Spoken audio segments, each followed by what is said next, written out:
जय हिंद दोस्त। काली forest guard LSI dB आउ थे नोटिस आसी सारी से 140+ पाखापाखि पिला कैंडिडेट सिलेक्शन अच्छा मुझे तो सेमती प्रॉपर्ली गणिनी से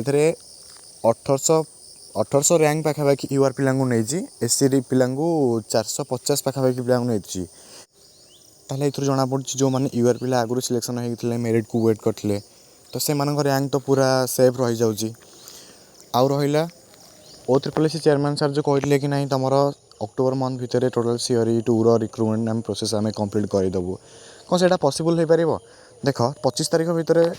डॉक्यूमेंट वेरिफिकेशन काउंसलिंग सरी जाऊँगी 5-7 दिन भितर कौन से फाइनल मेरिट आड़े पारे कि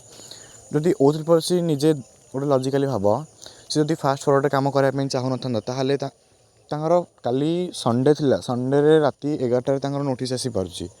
तो आम कि एक्सपेक्टेशन तो रखिपार आउमी कम कर सारापर आम तो एक्सपेक्टेशन किसी रखानी जहाँ आम वेट करवा आम एत दिन वेट कर आसे आज को ठीक आज को ये 2 वर्ष कंप्लीट हो गला तो आम वेट करवा छड़ा आम पाखे किसी आशा ही आना तो कहीं आशा करी कि टेंशन निंतुनि आउ गोटे कथा सियोर हो गले कि नहीं जो मैंने आम यूआर पिला माने जो मैंने बॉर्डर लाइन थे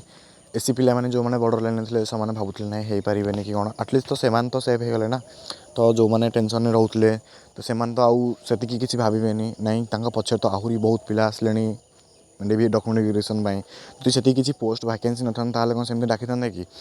से काउंसलिंग प्रोसेस कंटिन्यू करुले तो सही टाइम काले आउ किसी पोस्ट वैकेंसी थी तो से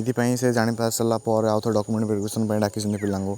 तो सेमती किसी सियोर है कि कहीहबनी बस आम वेट करवा छड़ा आम पाखे किसी ऑप्शन भी ना बस मो पाखे एतिक इनफर्मेशन थिला। Thank you.